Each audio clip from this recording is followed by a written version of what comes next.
Yeah, what's cracking, everybody? Welcome back to another episode of Prison Break Raw. I'm your host,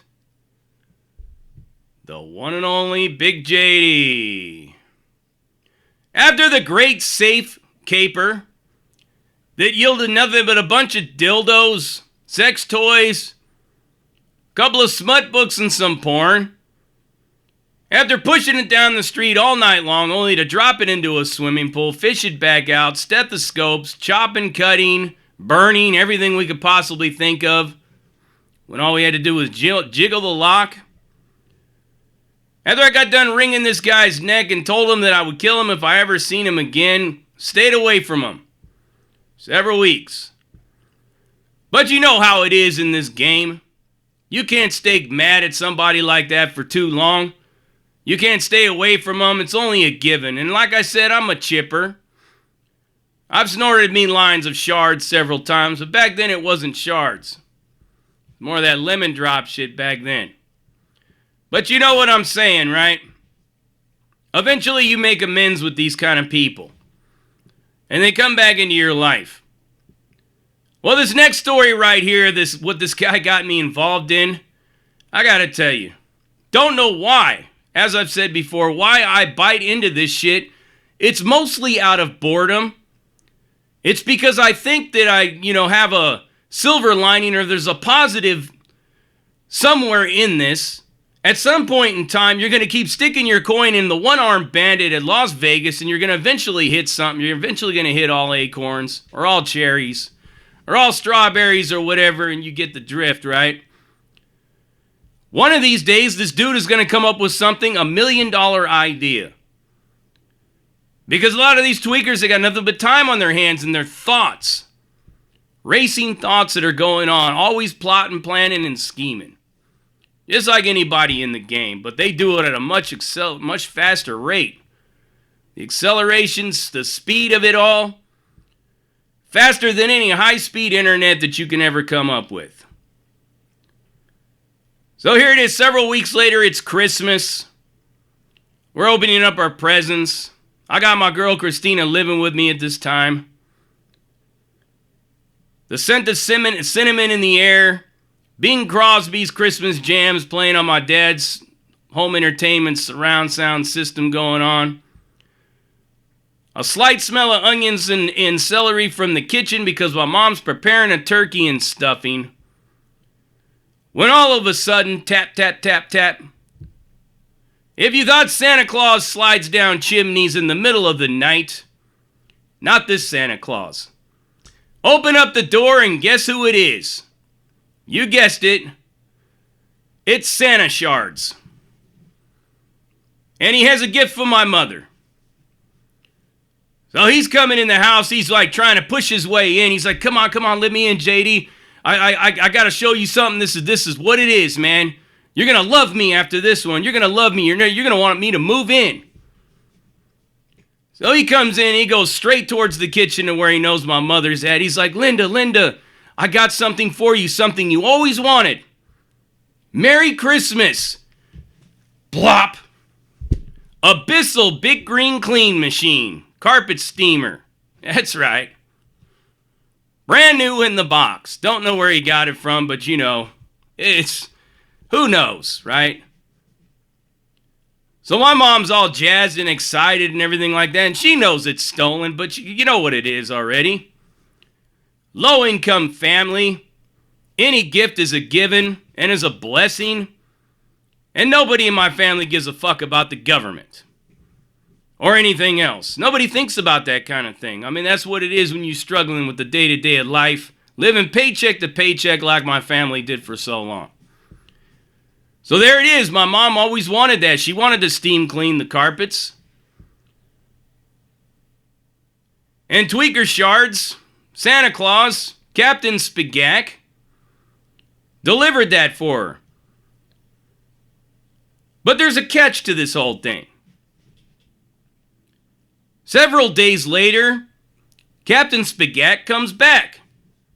This time he knocks at the kitchen window in the back. Linda, can I come in for a minute? Is JD here? No, he's not here. Well, can I come in for a minute? I got to talk to you. So she lets him in. He's like, did you open the Bissell yet? And she's like, no. He's like, well, let me get it back from you. I'm going to take it down and get it calibrated. Calibrated. My mom's not really mechanically knowledgeable on these kind of things. So she thought he was continued to be a nice guy. So he takes the Bissell and he never brings it back. Gone forever, this Bissell. So now I'm pissed, right? I'm looking for this guy all over the place. I can't find him for nothing. I would have had a better chance of finding Waldo in a crowded stadium of 7 million people than to find this guy. But I finally did. I'm driving down the street. There he is walking. You can almost see his fucking eyes beam up.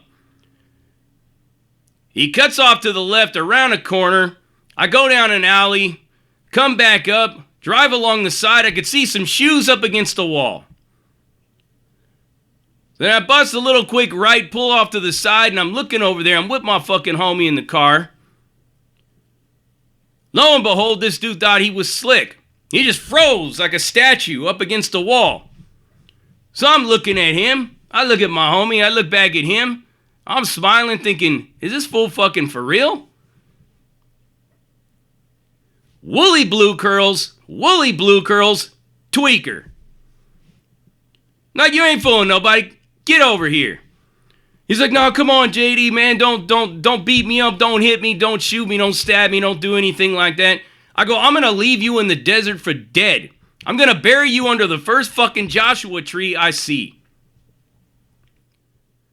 Why would you rip my mother off? Why would you break her heart like that? Why would you do that?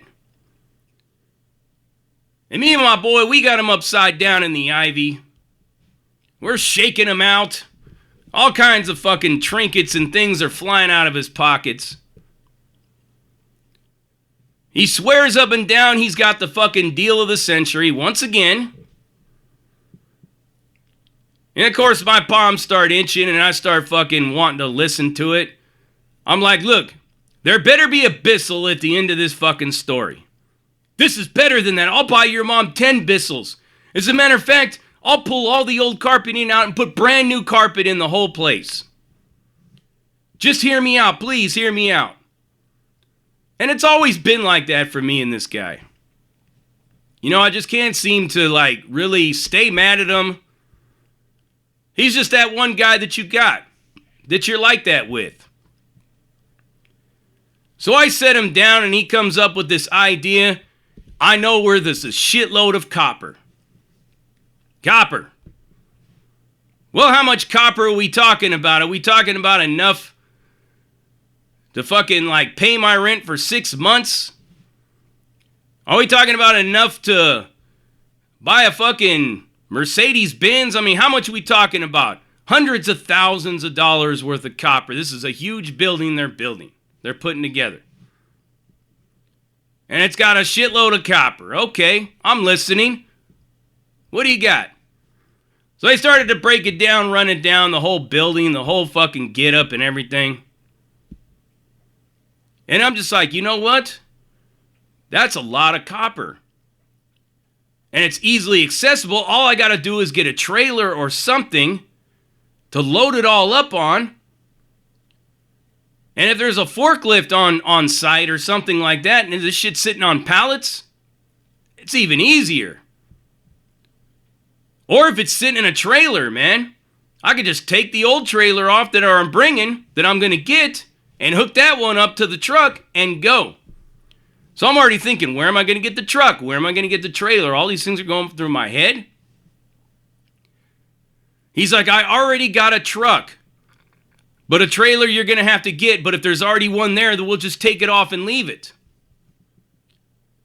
So if I get a trailer from somewhere, I'm going to leave it there. That's not very wise. But you're not really thinking about all that. I mean, it ain't yours anyways. And wherever you're getting it from Chewy or Poncho's giveaway somewhere in some back alley. And it's probably hot. It's stolen itself. So yeah, no big deal. As long as I'm not going to get something that belongs to somebody that I'm fucking with, we go ahead and just leave it behind. Okay, I'm with this. So we set it up for like a Wednesday night or some shit. I can't exactly remember the day. It was so many years ago. And it's on and cracking. I'm waiting for this guy to show up, and he's late as usual. Once he finally gets there, he pulls up in this old fucking beat-up-ass decrepit truck. It looks like something out of the fucking Beverly Hillbillies. I mean, this thing is ugly. It sticks out like a sore thumb, and it's the middle of the night. I'm like, no fucking way, man. This is what you got? No, don't worry, man. Everything's all good with it. Everything's all good. Well, what do you mean it's all good? Is this shit hot? Is it... What's up? No, it's not hot. It's not hot. As I'm admiring the fucking screwdriver stuck into the ignition. Okay, it's not hot, so what's up with that? Oh, the guy broke his key off in there and this and that. So he never puts a new ignition in there? An ignition switch, he just leaves it like that? Alright, fuck it. Let's just get this over with, man. It shouldn't take very long. Just gotta load this shit up and go. He's like, yeah, that's it. That's all it is. So we're off. For the great fucking copper heist of the century. Some shit you would think with this guy, with the way he's talking about it, with the way he's pumping it up, you would think that we're gonna knock off the fucking Nakatomi building out of the movie Die Hard. We're going down the road and I'm smelling something and I'm looking back and there's just smoke pouring out of this fucking car. We're looking like a locomotive going down the road. Every time we come to a brand new intersection, I'm thinking we're going to see a cop and that's it. It's over with. End of story right there that quick. I'm getting out. I'm running. I'm not going to sit there and listen to fucking Captain Spagak explain why we're in a truck with a fucking screwdriver jammed in the ignition. And what about the trailer that we finally had to go and get? I don't know where it originally came from. I just paid the dude to use it. And he didn't care if he got it back or not. So we finally get to this construction site, this building where this copper is located. We get up in there, we drive onto the site, we go into the back, we're back there, we're in the cut, there's nobody around, there's no cameras, there's no nothing. Remember, this is back in the day. I'm sure nowadays there'd be cameras everywhere. Doesn't cost much to put up that kind of security, or there'd be a security guard on duty. This place didn't have one, surprisingly. Because that was one of my thoughts as well. There's got to be somebody on site. But there wasn't, and he knew that. So he had some inside information, but you know what I mean? That's a need-to-know basis, and that's none of my business, right? So we get up in there, he's leading me into this building and everything. I'm like, where's this fucking pallet of copper? Where are all these pipes? I don't even see a piece laying around. I don't even see a fucking coupling sitting anywhere. He's like, well, I never said they were on pallets. Well, where are they? Here. This shit's already all fastened in, hooked up everywhere. It's welded in, it's fucking sealed shut, it's fucking hooked up. I'm like, you gotta be fucking kidding me. You know how long it's gonna take to get all that off? And he's like, well, I got just the thing. And he throws me one of those little fucking spinners that cuts pipes. So now I'm already in this. And there's no way I can get back home. I mean, I'm not going to get out and start walking. I'm stuck with this guy. I fucking cleared my whole schedule for the evening. How long could it possibly take? He's like, it's probably just a couple of cuts and we could just pull the whole pieces out. So that's where it begins. So we go like as high up as we can get. Cut one piece. Cut another side, and it's stuck in there. There's no getting that shit out. This guy goes crawling down in there. He's tunneling through like a fucking gopher. And he gets stuck in the pipes. He gets stuck in there, in like this area. It's all fucking sealed off. With like wood and shit dropping down, and there's the pipes and shit going everywhere. I had to pull him out. I'm pulling on him and I'm pulling on him. His shoe goes flying off. He's got 2 different colored socks on. His feet stink. He's stuck. He drops the cutter. Now he's doing everything in his power to get it back. Finds a piece of magnet, ties it to a string, and is lowering it down there trying to fish it to get it out. Spending hours doing it. As time goes on, I'm realizing that this is just another one of those things that we're screwed on, that we're not going to get anything from. So I finally convinced him, let's just go. Let's get out of here.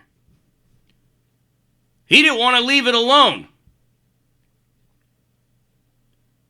Finally, I convinced him, with a little bit of assault, with some more strangulation, that we're done. It's over. We're getting out of here. I mean, it has to be about like 5-something in the morning at this point. We were there for hours.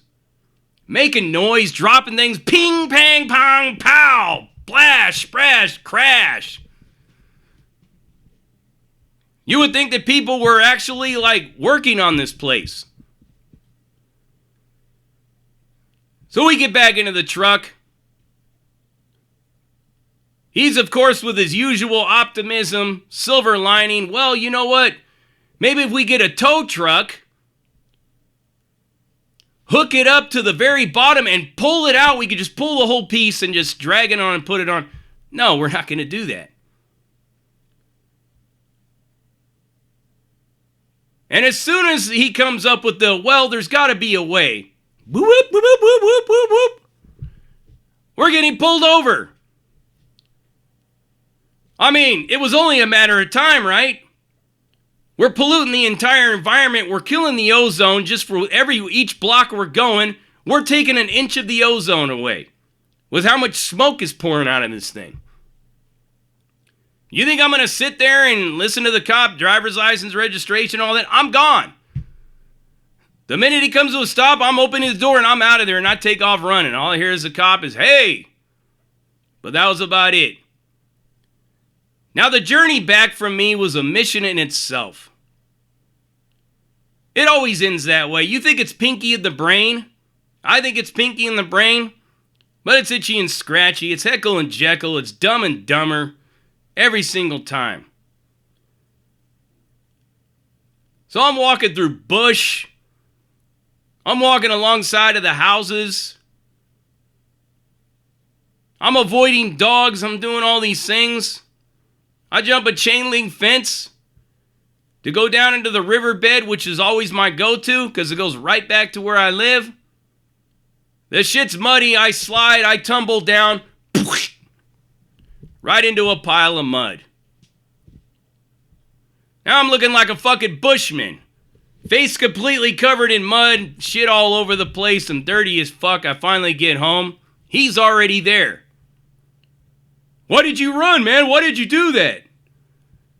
Well, why not? What do you mean? You got a fucking stolen truck. It's not stolen, I told you.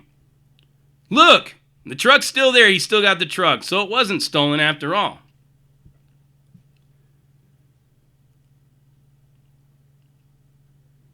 I told him at that point in time, don't ever involve me in any of your fucking heists, capers, scores, licks, come-ups, whatever it is that you come up with. I don't care what it is. I don't care if you have 100 gold bricks sitting in a trunk surrounded by fucking anacondas and fucking Dobermans. No, I'm not ever getting involved in this shit ever again. But of course I always do. It's the way it is. You ought to know what it is. You heard it right here. Prison Break Raw, uncut, uncensored, no holds barred, non-sugarcoat, not politically correct, all up in your face, slapping you with that dick of reality. And I'm out.